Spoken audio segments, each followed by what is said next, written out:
Yo, Yo, yo, what's good, man? How you doing, what's bro? going on, bro? Not much, man. Man, it's blessed to finally meet you, bro. I know we've been in communications trying to make this happen for a couple weeks now. Yeah, man. Thank you for having me. I Yeah, really appreciate the opportunity. This is cool. I like this. The platform is bro, dope. man, thank you, man. And yeah, if you want to let the listeners know a little bit about yourself, just a quick little introduction, who you are, what you do. Yeah, for sure. Okay, my name is Chris, aka Cmarty Mar. Um, I make T-shirts, I make hats, I make slippers, I make jerk seasoning, hot sauce. I host barbecues out here in Brooklyn. You can order my stuff on cmartymar.com. I have clothing there, I have the jerk there, and yeah, man, I'm just trying to bring basically my seasoning into your home, help you bring the authentic Caribbean taste into your kitchen, so you can make something new and enjoy yourself. You know what I mean? Man, that sounds amazing, bro. Like all of Yeah, that, and the way that I found out, like I know we've been following each other for quite a while, but what got my attention was the cookbook that you posted, yeah, and yeah. then that I saw the cover and I'm like, man, this cover is hard. And then I dug into your profile and then I saw the cooking and then I saw Yeah. the clothing, and I just love the fusion of streetwear and cuisine together. Is just like just something that it's just so refreshing in my eyes, and yeah, I just really appreciate it, and really fascinated by what you're creating. So I just want to know like a little bit of origin story, like how this all got started, kind of like your early, influences, and yeah. Yeah, man, for sure. The way this thing kind of all started was it started with the clothing first. Like for me, Crazy. I kind of like I'm from Long Island, you know what I mean? And I grew up just like loving Nike, you know what I mean? Like it Mm. started off with sneakers, and my parents, they never bought us sneakers, you know what I mean? So we would go to church and we would see the kids. Like there was after a school program on Fridays. It was called Royal Rangers. It's like it was a Boy Scouts, but like where I grew up in Long Island, it was grew up not in the hood, but like the church we went to was in the hood. You know what I'm saying? Hmm. So like we go there and we would play basketball and we would chill and we would like play games, and everybody had on like whether it was the new Dennis Rodman joints or the pennies, or they had on like some sort of Griffey, something fly, and we never could buy it. My mom always subjected us to Marshalls. Like we would have to get the stuff on sale. Right. So it kind of created this like this need and this passion for like the swoosh. You know what I mean? And back then, you're probably talking about it in the '90s too, right? Where, We're talking like 96, like bro, 90. that's the Bulls and everything. Yeah, like Yeah. kindergarten, first grade, second grade for me. Hmm. You know, and as we got older, because I'm the oldest of three, my brother, we finally got the internet after we had dial up. We finally moved on to like like the plug-in cable, whatever it was, and he got really into Nike Talk. So through Nike The Talk, we kind blog. of like were on the forums. He was really heavy, more so in it. But then we found out about SBs, and we found out about that whole streetwear called like that whole like the beginning of streetwear kind of thing, and we fell in love with it, and it kind of became like this obsession. You know what I mean? Like Mm. chasing kicks on eBay. I remember I got my first job at McDonald's, and like I basically just take our paychecks and just spend it on sneakers. Yeah. You know what I'm saying? So For sure. while all that stuff is happening, like my parents worked and I was the oldest, so like I would always be in the house and I would always be cooking for my brother and sister, and it kind of turned into this thing. And then my younger brother, he turned the basement that we had into a barber shop. So people from the block would come over to Ah, our that's house so and come dope. to the basement, and he would cut everybody's hair, and like I would cook. So like he would cut hair, I would cook. It was like Family our version business, of bro. like, yeah, it was like a little business, like the Martin family business. You know what I'm saying? So it Wow. was a really cool situation, and like like everybody's chilling and we're hanging out, and like I started a deli in the basement, so I was like selling Fronto. I remember I ordered like a mop of Fronto for like $30. How old were you back then? I was like then when we started the deli, I was probably like 16, like Wow. 16, 17, yeah. So that So early entrepreneurial kind of kind of spirit vibe, was in there. yeah. Yeah. And back then, which is crazy when you think about it. So we were doing that, and my dad always had me cooking for the dudes at church, for the men at church, and it kind of just like became this thing. Like it was just what Chris did. Like I would just open up the grill because we're in Long Island, spit a backyard, and I would just like throw chicken on there. And after a while, we would start running out of seasoning, and my dad wasn't home, and I didn't have a driver's license, so I had to like make do with what we had.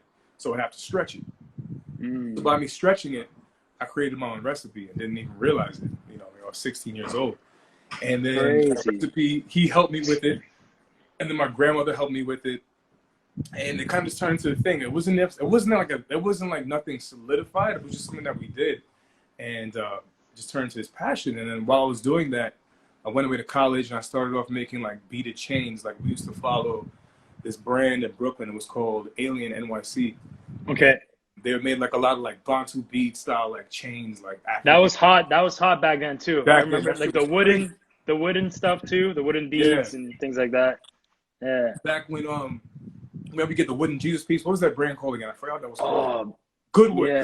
Goodwood. Yeah. So and they had the yeah, I remember that. And out in Long Island, there was Extra Butter started their first sneaker store out in Rockville Center. And I remember we became really cool with the dudes over there. And then I started selling my beads in the store. So that was like my first taste of like getting into like the streetwear world, like for real, on my terms. So I'm like working at McDonald's. I'm spending all my money on sneakers. This is when SBs are going crazy. I'm making beaded chains. I'm getting ready to go to college. I'm cooking for my friends. And I don't really know what I'm doing, but it's like turning into something. And then I kind of like put all my focus towards streetwear. And throughout the years, I started getting like really decent at that. And I got into different trade shows with Capsule. I got into like the agenda thing. And I was doing all that kind of stuff. Sick. When is this, bro? Like, because you jumped from 16. How old were you when you started doing like the pop-ups and kind of developed the line from the beads into like clothing, into hats and things like that? So the beads started happening. So we met the dudes at Extra Butter like when I was like 17. I went away to college. So like 19, I started making the beads. And then the beads were really dope, but like I wanted something that everybody could have because I can only make one beaded chain. So right. With the beaded chains, I was like, my whole concept with that was I was trying to give it the whole energy that SBs had. So like I would name them like after the colorways. So like for instance, like I had a black and a white chain, so I called it the Oreo Pandas, or like shit like that, like some SB that type of stuff. So then, bro, what I love about this, like talking about streetwear, it's because later on it's gonna lead to like your branding that you did with you know. I see it, bro. I see the keep going. It's like years and years and for years sure of studying. Of like, you know, like it's been like, if you think I'm 29 now, I'm about to be 30 at the end of July, and like think about it, like I've been looking at the internet and sneakers and clothing and hats and all that type of stuff. And when LRG first came out and shit, for all these years, Karma Loop, remember Karma was popping, Karma Loop. That was the shit, bro. Remember we used to like take like screenshots from Karma Loop and go on Microsoft Paint and like create outfits or dream outfits. Working at McDonald's, it's crazy. So we would like drive around to different like skateboard shops and like waiting outside to get like sneakers, and it was crazy, man. But so like, all right, so college, I was making beads. I was giving them to Extra Butter. I wanted to make something new. I wanted to have something that I could touch a lot of people. So I was like, you know, the best way that I could do that was making hats. So I remember I made my first hat, and that was when like Supreme 5 panels were going crazy. You know, it was like 2009, 2008. You know what I'm saying? So everybody had a Supreme 5 panel, and like that really like affected me. So I wanted to make something like that. So I remember I made my first 5 panel. I remember I had came home from school. I was like 21-ish, and I had no money. I dropped out of college because I couldn't finish because I didn't have any finances. And I remember I took my last like $400, and I was on Alibaba for like hours. Like I was researching this shit. I was like texting people, hitting people up. Everybody had minimums of like 1,000, 3,000, 2,000. Then I kind of like swagged this one like older like Chinese woman, and like we became pen pals. So I'm like flirting with her via like I'm at 4 a.m. Shout out to the Alibaba plug, bro. Yeah, that's like flirting with Shorty, texting her, talking about like how I'm trying to do this stuff. And she was really sweet. And then she basically cracked me a deal where she allowed me to make 30 pieces for like $400 or $500. I was like, all right, bet. So she walked me through the process. I sent her my designs. In the beginning, I was like, I didn't know what I was doing. It's crazy. Like if you have an idea and you really want it, you can make it happen only if you try. You know what I'm saying? Like, you'll find Yeah. somebody will give you a shot if you're willing to take the chance. Like, I didn't know Shorty. I didn't know what Hebei China was. I don't know what was going on. But I just decided to, like, just take a leap of faith and put my last $400 or $300 into this person.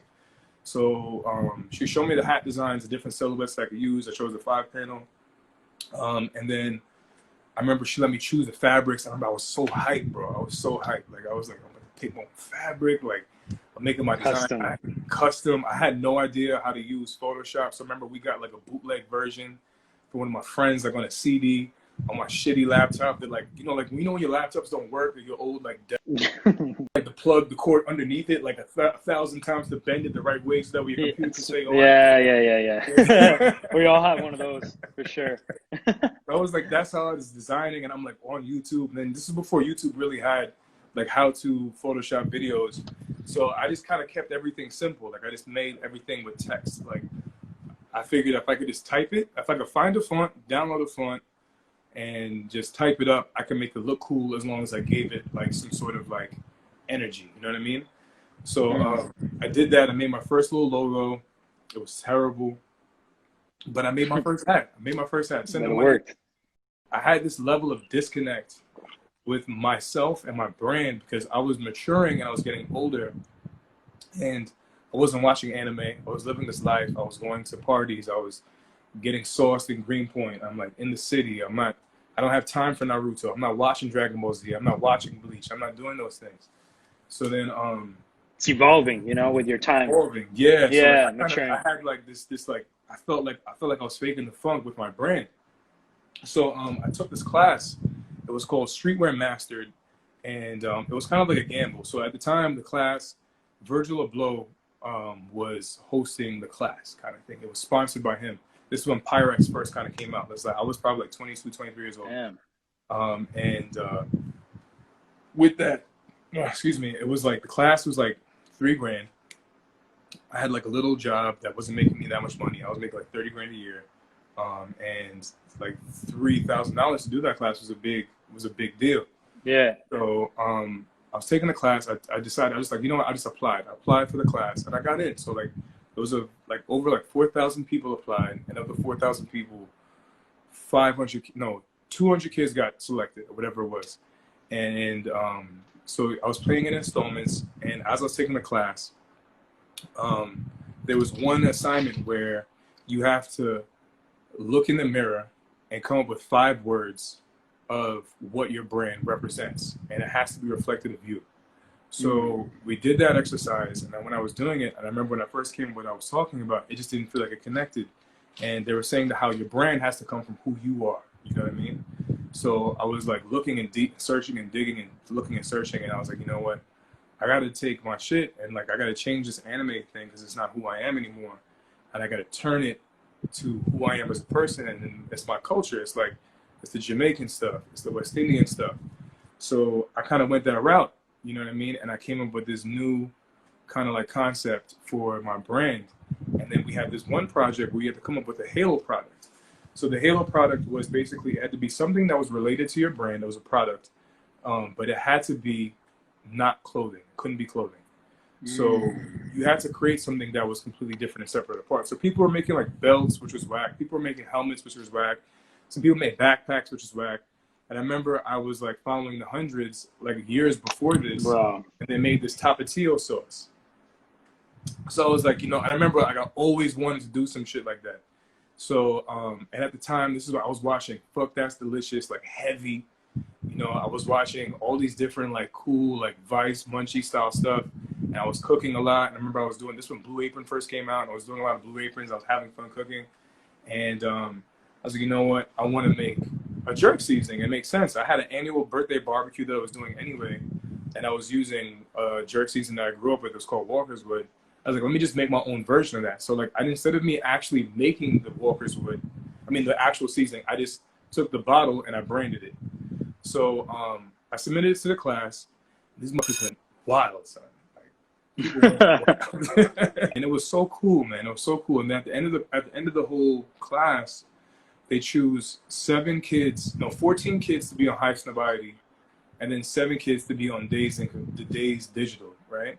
Right. So I remember at the end of the program, I checked High Somebody first, and like I didn't get into High Somebody. I was like, whatever, you know what I mean?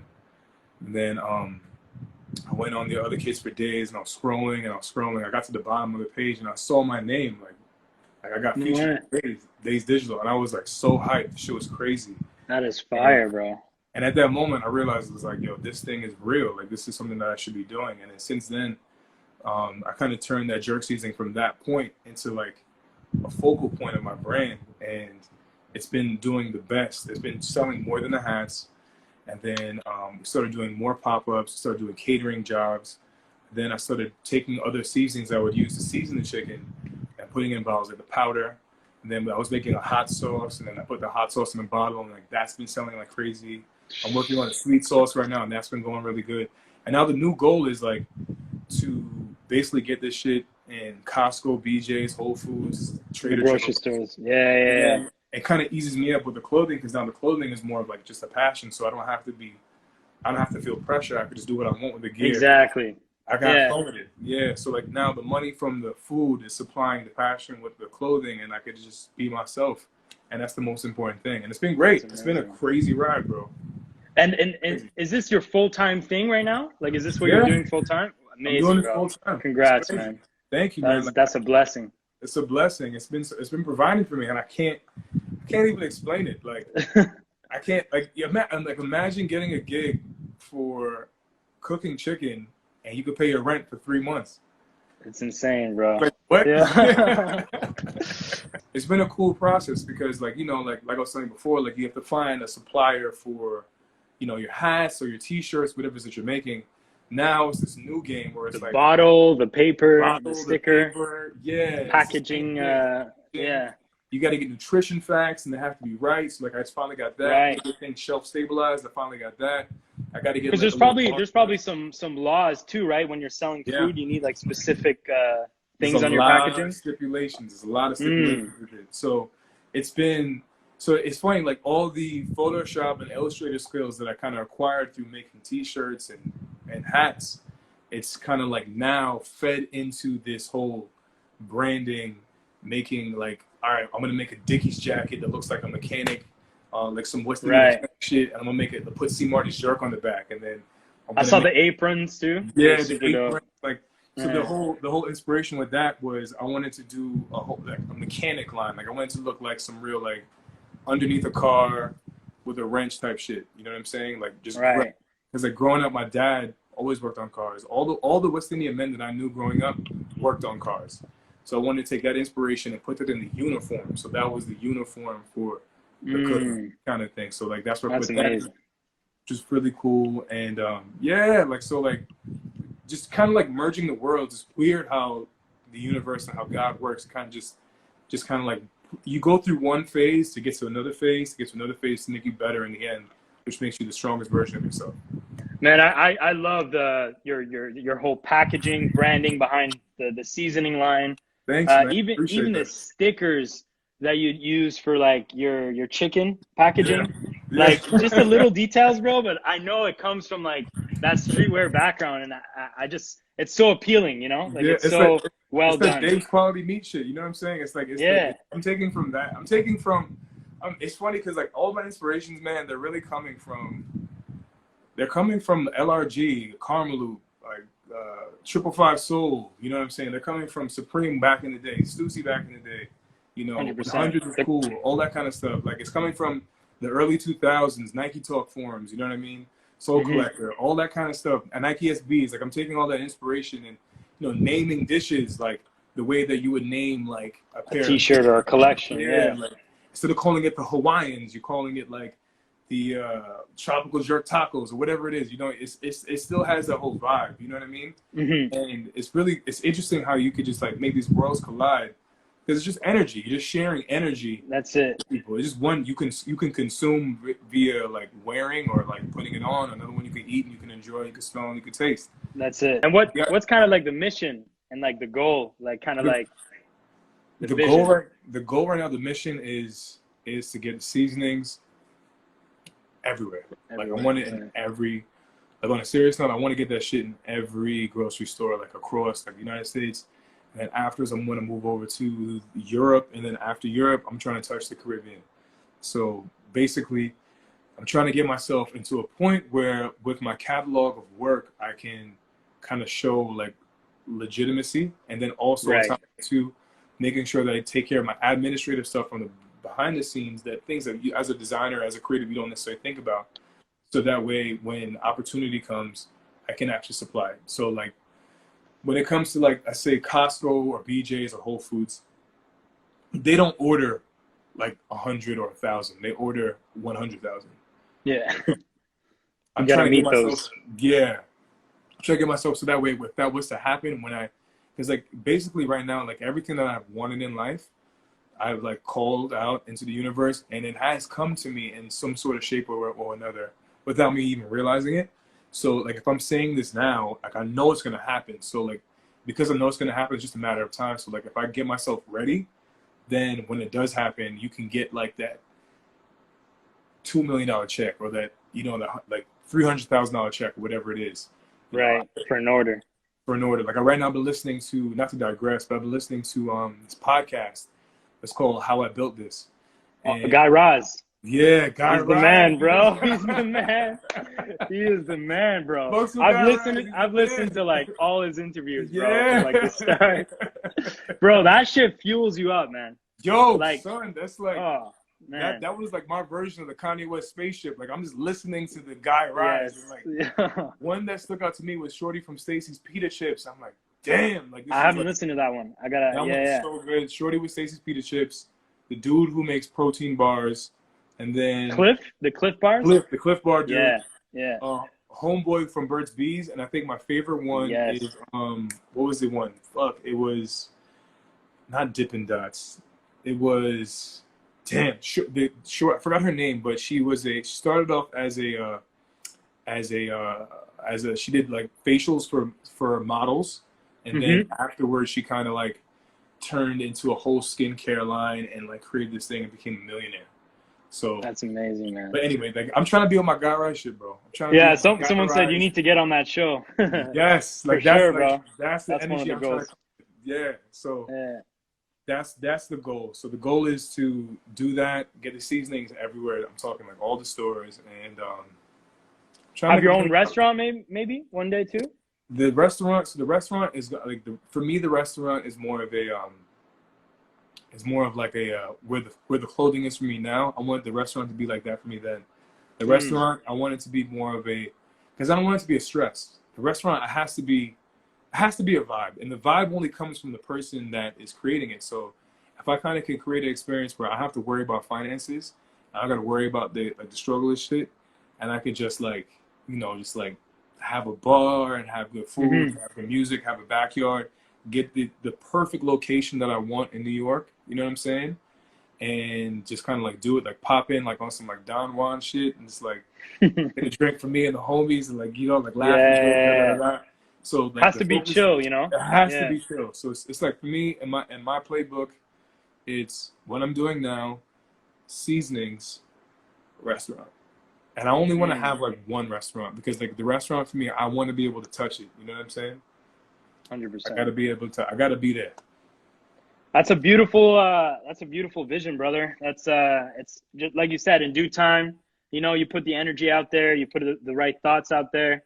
And, you know, things will come your way, man. You've been, you know, a proof of your own, you know, destiny so far. So, you know, bro, how much of that satisfaction do you get? Like when, you know, you see someone like buying your food and they're eating it in front of you, they're enjoying it, they come back with the feedback. Like that's kind of like dropping a song and, you know, or dropping a tea and selling out, you know, kind of thing. It's exactly that. But it's like, even to like a point, because like people, you're ingesting this food, like you're taking it, and it's like you're putting it inside of your body. You know what I mean? So it's like there's another level of attention to detail that you have to take when you're cooking and you're feeding people. It's really important. You got to be clean. You